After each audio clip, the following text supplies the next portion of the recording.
onto this map. What are your thoughts? Well, occasionally you'll see a Fnatic ban on Dragonshire. It's not as common as it was last year, where Fnatic, it was always their ban. So this does concern me a bit for Fnatic, but it allows Fnatic to have first pick. Obviously, they didn't pick it here. They were more concerned about the sky, so they had to know that this was likely going to be the pick for Method. All right, game number 3 at the moment here between Method and Fnatic. Fnatic needs to win this, or they are eliminated from the Mid-Season Brawl. The bans stay pretty standard. We've had these bans pretty consistently now. But the one hero that's going to have a major spike is got to be the Dahaka for these two teams. On a map like Dragonshire, especially Method, they're willing to pick it up as a first pick if they feel like it is actually that dire. That being said, Malfurion, in my opinion, or the Garrosh are a huge kind of, better pick in this type of circumstance, just off objective strength. For me, it's got to be the Malfurion, because there are other heroes that can synergize very, very well, with other warriors. Like Johanna is very prominent here. So I would expect Fnatic to go with the Malfurion at the top of the draft, and then a response like Dahaka, Johanna on the side of Method. There is so little drafting data for Fnatic on Dragonshire. They only played it once in all of Part 2. They haven't played it at all at this tournament. Had one ban on it, I believe. So it is, wow. So high up that Dahaka is first pick, which leaves Malfurion open to Method if they want it. And I would not be surprised to see that taken straight away, along with perhaps the Garrosh or the Johanna, as you guys were talking about, or maybe even picking up the Blaze so that they don't get a solo lane choked, for example. I can't help feel that was a pretty big misstep here on the side of Fnatic with that Dahaka. I think the adjustment is understandable, again, with the priority that we see from Method, but there are a lot of offlaners that are effective in the Dahaka. He is not an outlier like he used to be. He is just a global. That is the only major separation from him and typical offlaners. And again, Malfurion is unrivaled within the support role. Garrosh is another hero who seems unrivaled, and worst of all, they synergize together when it comes to kill potential within the 4-man. I'm not saying that has to be the 1-2 for Method, because again, they have some of the more unique priority, but I can't help but feel like it is a very, very scary start here to what could be the last draft of the series. Garrosh Malf. Like you said, lots of synergy, lots of setup here for whatever solo lane that they really want to go for. Johanna? Are we expecting Johanna here from Fnatic? I Do we would expect Breeze to Muradin? One of those two as a defense, having that defensive ability versus Garrosh, but Johanna also fits the wave clear of Dragonshire. Regardless, I think it should be a tank here, and then I'm not sure if they're more concerned about a support choke or making sure that they get one of their primary damage dealers right now. For me, I feel like the objective meta and the kind of results that we have seen for these teams is that once Malfurion's off the table, no support is worth the commitment until post-second ban phase, because there are so many other heroes that, again, are very niche. Malfurion, I cannot say this enough, he is miles above what every other support can do. It is not close. His crowd control, his cleansing capabilities, his sustainability within teamfights, and then, again, his kill potential that he has and provides for the team.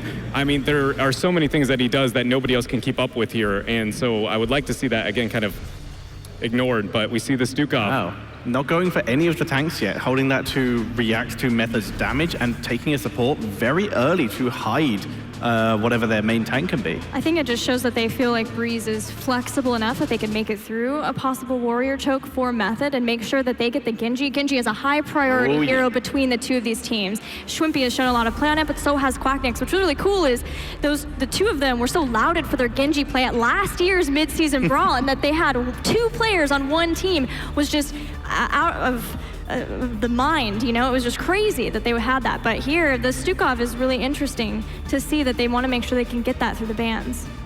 But Smexy is an awesome Stukov player. That he is. His roots have, at previous events have been absolutely crazy.